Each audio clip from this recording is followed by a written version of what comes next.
Good evening and welcome to Straight Talk. I'm Eugene Chan. Our guest this evening is President of the China-United States Exchange Foundation, Mr. James Chow. As a London King's College and Cambridge University graduate, Mr. Chow began his career as a journalist and later became a news anchor in Hong Kong and Beijing.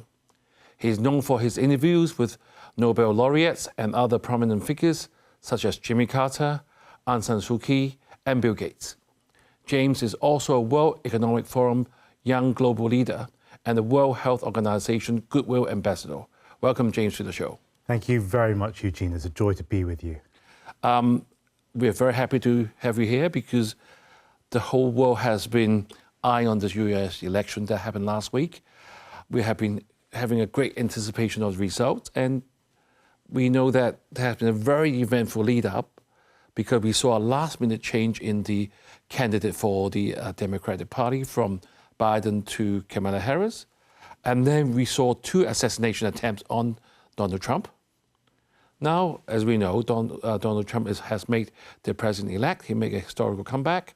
And if you look at the statistics, he got over half the popular votes, secure over 300 electoral colleges votes, and we won the Senate, close to getting the House of Representatives. We also heard that the Supreme Court is also his sort of colleague. So a very strong government to come. So did anybody expect this? Were all the predictions that was a very close tie was wrong?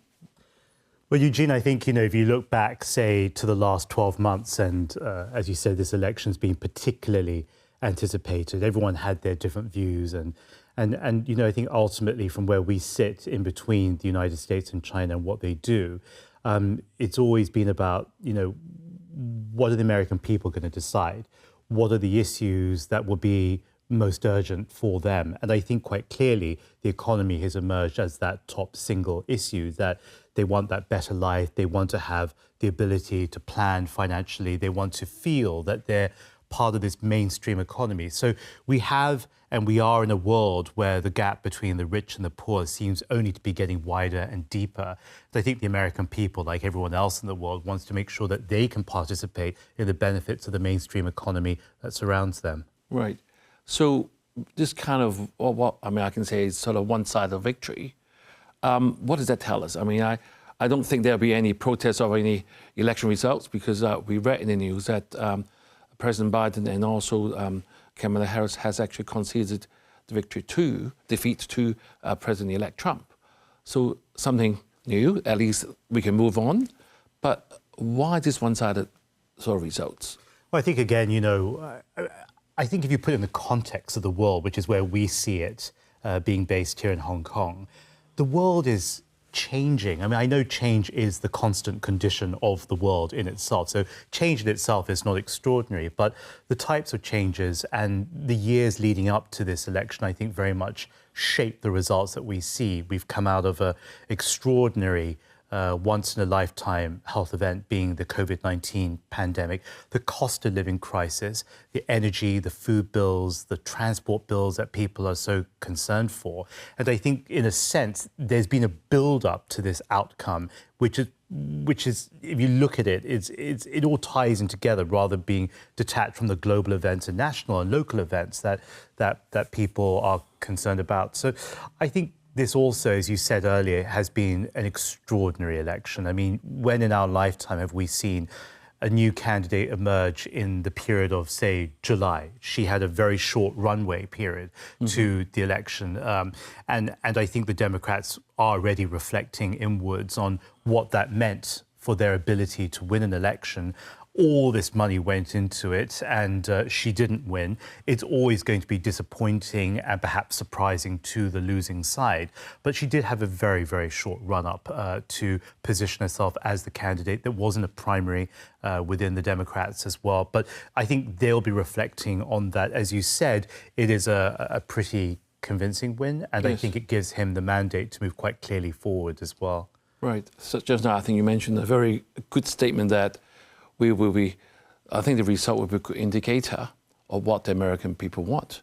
Because usually if you want to do any predictions, age and past history and track record will be a very good sort of indicator of whether you vote for that person. But Mr. Donald Trump definitely is the older candidate. He has been impeached by the Congress during his presidency. He's also the only American president to be indicted on criminal charges, and the American people still vote for him. He must be representing something that American people want. Well, he did have a 4-year tryout, so to speak, in the eyes of the voters. So they know what they're going to get, and what they feel they're going to get is a person who comes from business. I mean, he's not a career politician. He's not a career diplomat. He's a business leader who has had great success during points of his career. And I think they're looking for someone to try to get the economy back on track in their eyes, at least for those who voted for him. But I would also say this, that had Vice President Harris won that election, and really simply by standing for this election, she created multiple firsts of her own. Right. I mean, we have a woman running for the highest office in the land. Only Secretary Hillary Clinton had done that before, and that was already some time ago.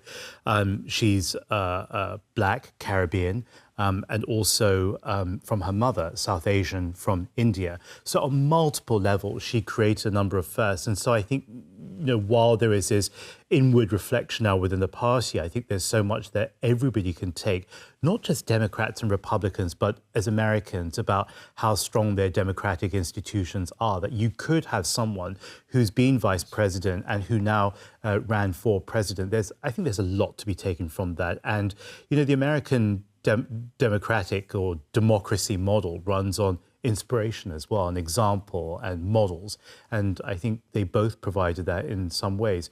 She, as a woman of color, a distinguished public prosecutor from the California area, and Mr. Trump is, he was so well known even before he became president the first time around. He's a real personality. And actually, when I was preparing for the interview with you, I just sort of shortlisted the things that he has promised during campaign. He said he will fix the economy, cut the taxes, deport all the illegal immigrants. He even promised to end the Ukraine war. Is this what the American people want? I think people want peace. Exactly.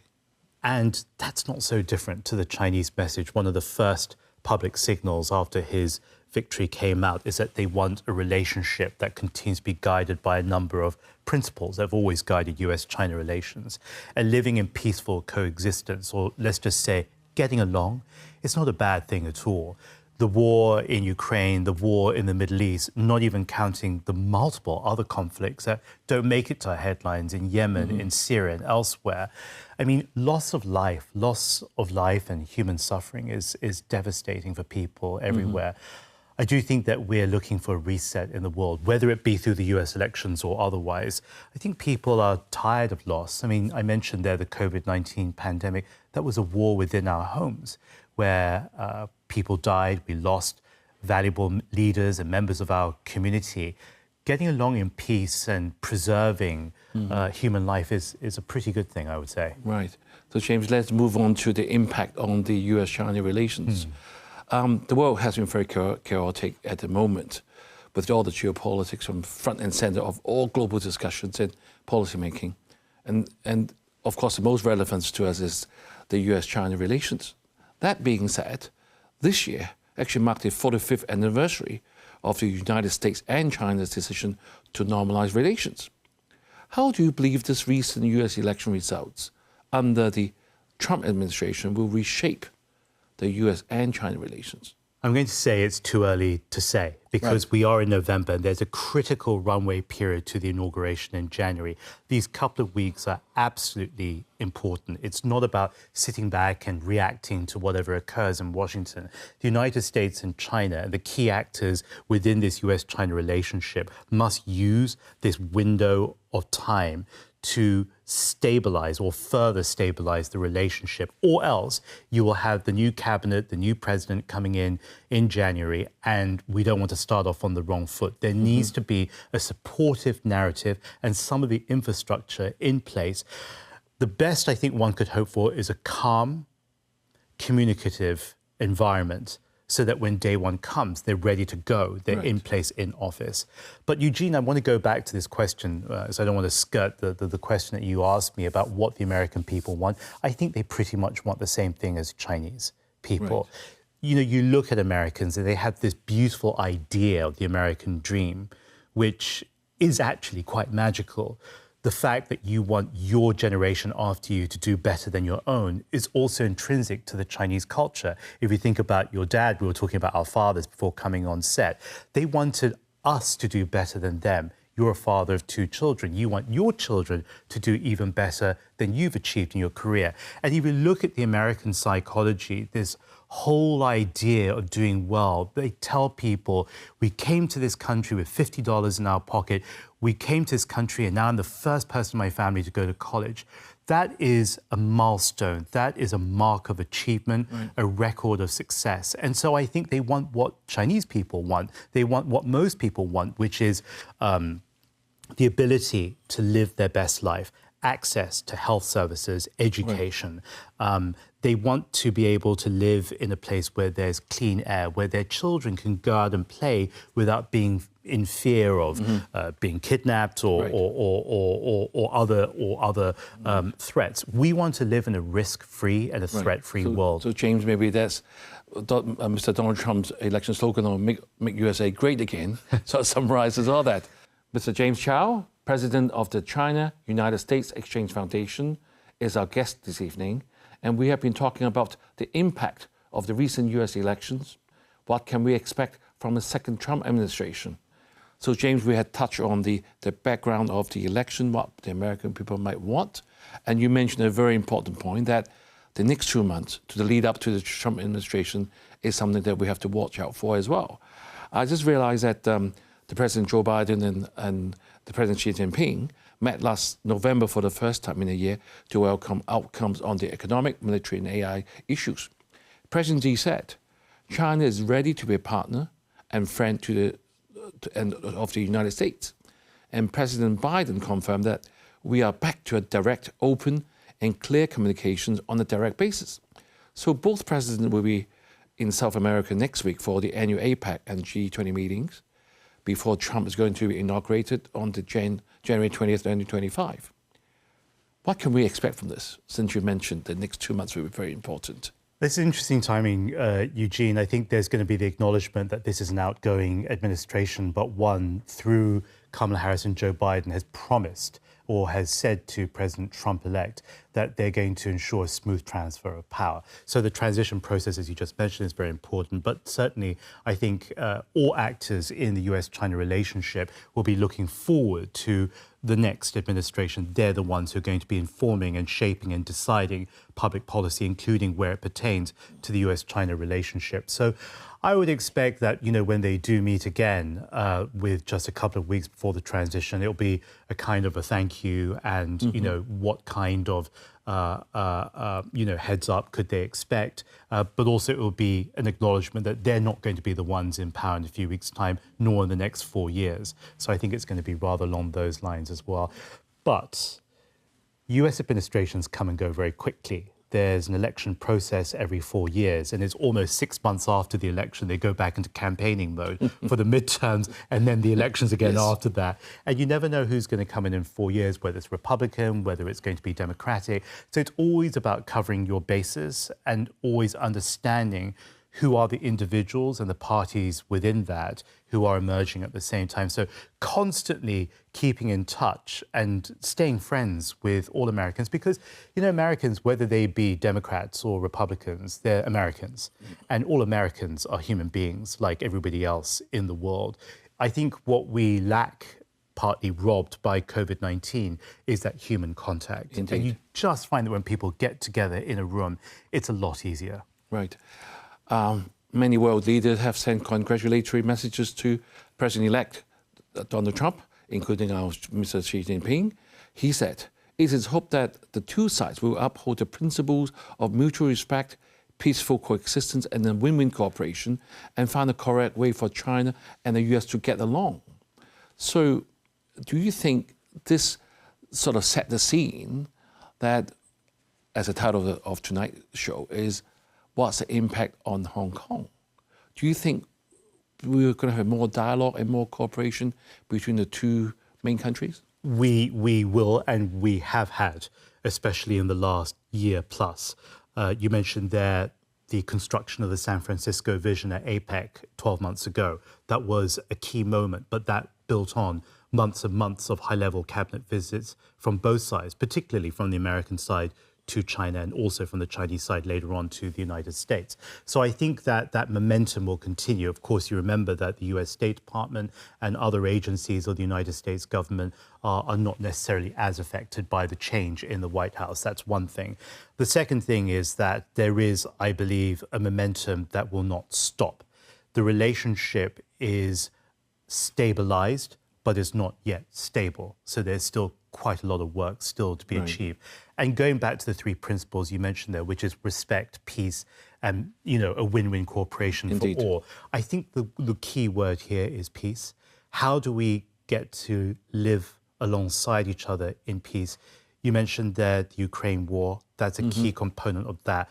And where I'm concerned is that you see the United States moving on one train track, you see China moving another train track. And those two train tracks over the years have become increasingly parallel to each other rather than together.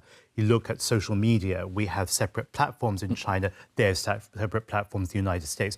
The problem with that is that they're both in existence, both are in reality, but they're going along, they're side by side, but not necessarily together.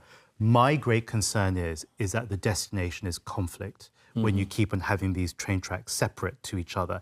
And unless the Americans and Chinese are absolutely okay with reaching that mutual point of conflict, then you have to actually start doing something now. The way you do it is find a shard of light, a glimmer of light somewhere. And where you can do it, you go in and you seize quickly and you pounce on it and you create something different.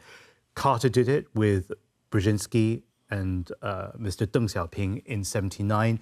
Dr. Kissinger, Zhou Enlai, Chairman Mao did it in 1971 and 1972. You need to find that tiny area where you could work on with each other and pounce on it and don't let that opportunity pass. And I think they have to do that very keenly.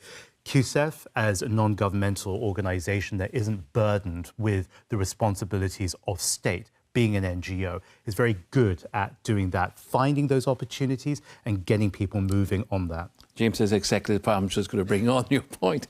When you mentioned that the two train tracks, I can still remember the word globalization. We want to work together. Now we're back to regionalization. I don't think is of beneficial to any party, especially if the endpoint is going to be in conflict. So let's hope that we'll work something out. And since you mentioned your CUSEF, the China-United States Exchange Foundation, which is a non-profit organization founded by our Honorable Mr. Tong Chi-Wah, our first chief executive, and have been working very hard for Hong Kong for the last 16 years. And I believe you'll be holding an actual forum on coming Friday, and that will be the first bilateral meeting anywhere in the world since the election. Can you tell us what are your outcomes? Is it exactly what you're trying to achieve, as you have just mentioned, making sure that both sides will talk, and this is use this as a golden opportunity that we will make ends meet together? So the dialogue is important, but it's a working meeting rather than a talking meeting. We're calling it Reflection and Forecast in recognition of the multiple anniversaries. 45 years since normalization, 1 year since San Francisco, 10 days since the US election. But we're going to try and pivot that much more to the forecasting than just the reflecting. We have incredible people who will be with us in the room to do just that. Everyone from the Vice Minister of the CPC Central Committee, Lu Kang, and Charlene Barjewski, a Democrat who was United States Trade Representative and now chair of the National Committee on U.S.-China Relations. We also have representatives of 3 U.S. presidential families, Nixon, Carter, and Bush. So it is an extraordinary lineup of people, together with the right people on the Chinese side, being people like, I mentioned, Vice Minister Lu Kang, Chairman Bi Jingquan, and 2 former foreign ministers of China, Ambassador Cui Tiankai and Ambassador Zhou Wenzhong and Yang Jiemian. Why it's important is that we're putting them together with actors from third countries, India, Chile, Colombia, the Netherlands, UK, Australia, Germany, Indonesia, because we do need the clarity of third countries that can see things more clearly than we can, but have the trust of both sides and a little bit more neutral to get us back together. So the outcomes, I think, will be trying to create that environment of respect so we can work together towards an outcome of peace, but ultimately do so in a way that the United States and China don't come out on top of each other, but rather actually progress with each other. I know that may be a very kind of challenging concept for some people to accept, that both people can win and both sides need not be locked in competition going forward. But it's absolutely doable. And we look back to 1972 and 1979, they created a modern US-China relationship during the Cold War. What more of a challenging time could there have been than that? Right, James, since you mentioned that the forum is going to be coming Friday, it's going to be held in Hong Kong. Being a Hong Kong person, I'm going to ask you, since we always position ourselves as a super connector and super enabler, what can we do to help, I won't say help, to assist in building this trust? Is there anything there in Hong Kong to be a start of that? First of all, as you and I are acutely aware, the Hong Kong people are talented people, sophisticated people, intellectual people with a big vision. They're able to do exactly what they've done for over 100 years. You use the word super connector, let's break that down. They are bilingual, but also they are multiculturally fluid. They can interpret one side with the other at a time when trust is absent and at a time when communication is still too low to be effective and impactful in the long run. The Hong Kong people are also the architects of this incredible international city. And for so long, we've been seen as a center for international finance and trade and commerce. Don't forget, we're also now a global city for arts and culture, which speaks to civilization at a time when people are questioning their identity. But Hong Kong has always been the home and always the sanctuary for people seeking safety. Now, in this time of uncertainty, we simply have to go back to what we're doing best, but to pivot in a way. I think we've forgotten in Hong Kong how good we are. Yeah, James, I'm going to have to ask for a very brief answer because you have told us many things.